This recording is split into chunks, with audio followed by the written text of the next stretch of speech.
THR dan gaji ke-13, besaran pemberiannya adalah bagi ASN Pusat, prajurit TNI, Polri, dan Hakim meliputi gaji pokok, tunjangan melekat, dan tunjangan kinerja. Bagi ASN daerah diberikan sama dengan ASN Pusat dan sesuai kemampuan daerah masing-masing. Bagi pensiunan diberikan sebesar uang pensiun bulanan. THR akan dibayar 2 minggu sebelum Hari Raya Idul Fitri, mulai dicairkan hari Senin tanggal 17 Maret tahun 2025. Bismillahirrahmanirrahim. Assalamualaikum warahmatullahi wabarakatuh. Selamat sore, salam sejahtera bagi kita sekalian. Shalom, Om Swastiastu, Namo Buddhaya, salam kebajikan. Saudara-saudaraku sebangsa dan setanah air, dimanapun engkau berada, rekan-rekan media yang saya hormati. Hari ini kita sudah memasuki hari ke-11 dan transportasi selama mudik lebaran.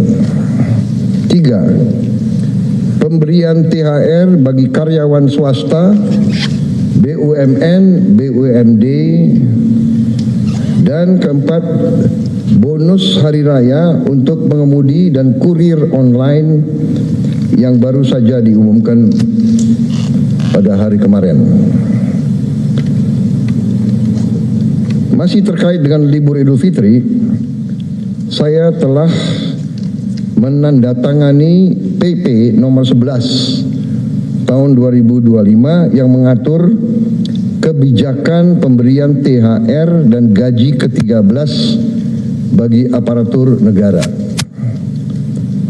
THR dan gaji ke-13 tahun 2025 akan diberikan kepada seluruh aparatur negara di pusat dan di daerah, termasuk PNS, pegawai pemerintah dengan perjanjian kerja, prajurit TNI dan Polri, para hakim, serta para pensiunan dengan jumlah total mencapai 9,4 juta penerima.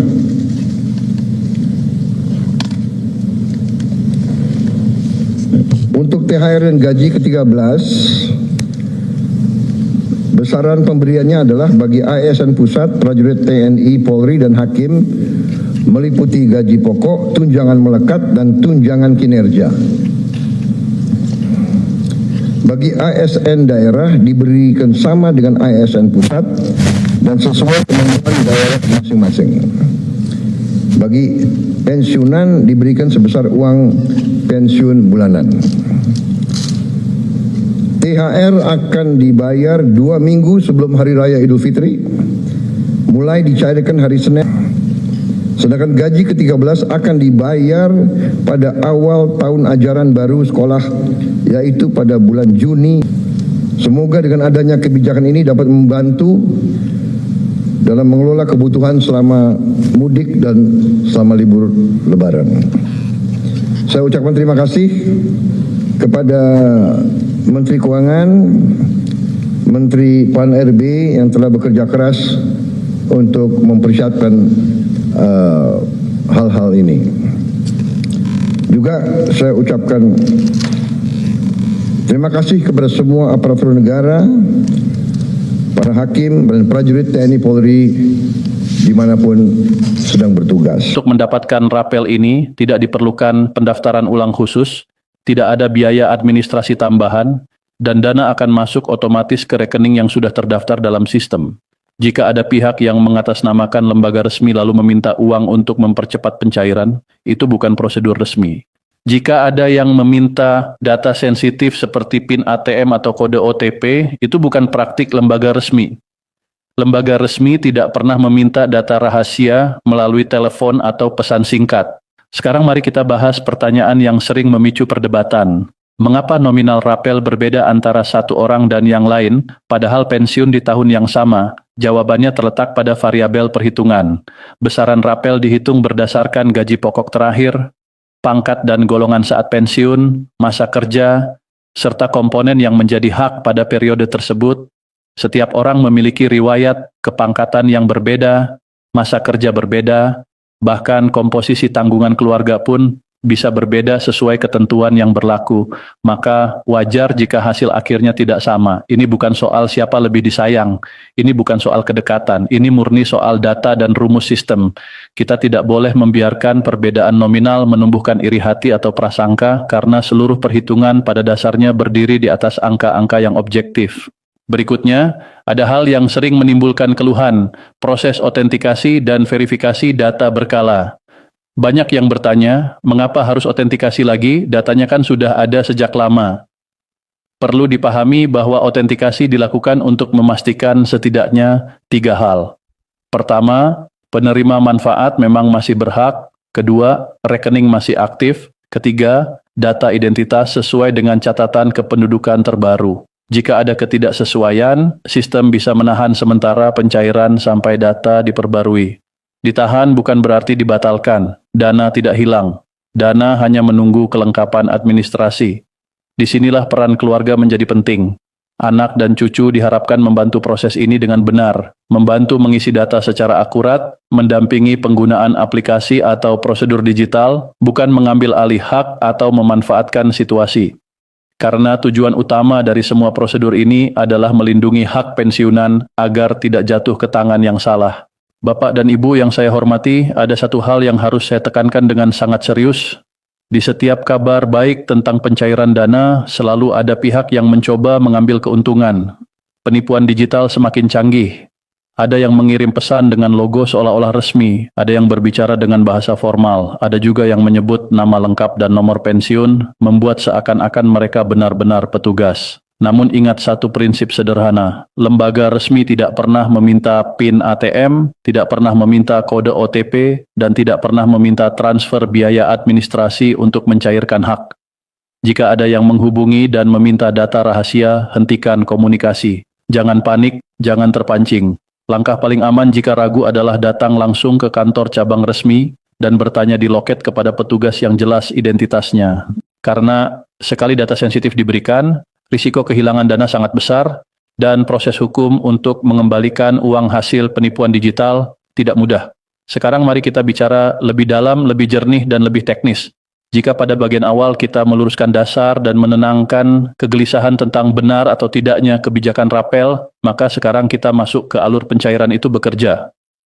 Saya ingin Bapak dan Ibu memahami bagaimana proses ini berjalan dari hulu ke hilir. Karena ketika kita paham alurnya, kita tidak mudah cemas, tidak mudah tersulut kabar yang belum tentu benar, dan tidak merasa dipermainkan oleh sistem.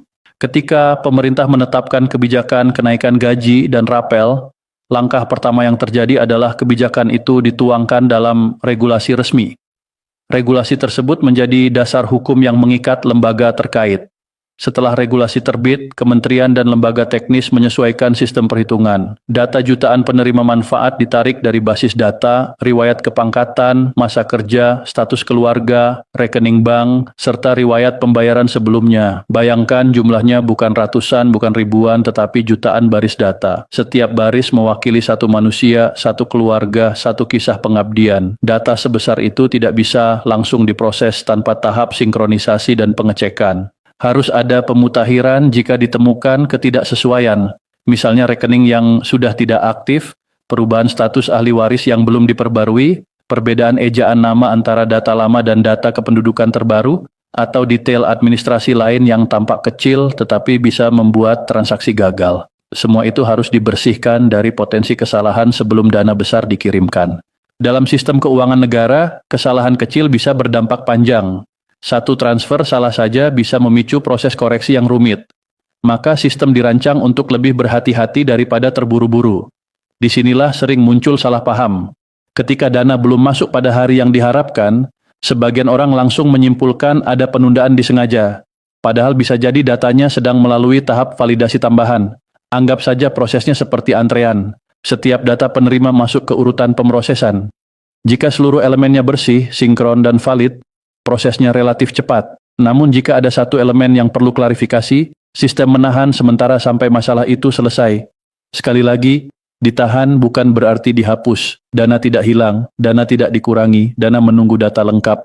Lalu muncul pertanyaan lain, apakah mungkin ada pemotongan tanpa sepengetahuan penerima? Secara prinsip, rapel adalah hak penuh. Namun, ada kondisi tertentu yang memang dapat mempengaruhi nominal akhir yang diterima, dan ini bukan pemotongan liar. Contohnya adalah kewajiban pajak, sesuai ketentuan yang berlaku. Pajak adalah kewajiban yang diatur undang-undang, bukan keputusan sepihak lembaga penyalur. Jika ada potongan pajak, pada umumnya itu tercatat dan bisa dimintakan rinciannya melalui jalur resmi. Selain itu, bila seorang pensiunan memiliki kewajiban resmi seperti cicilan kredit yang sejak awal disepakati dengan bank penyalur melalui mekanisme potong otomatis, maka sistem bisa tetap menjalankan potongan sesuai perjanjian yang sudah ada. Itu bukan potongan baru, melainkan kelanjutan kewajiban. Yang perlu diwaspadai adalah potongan di luar mekanisme resmi.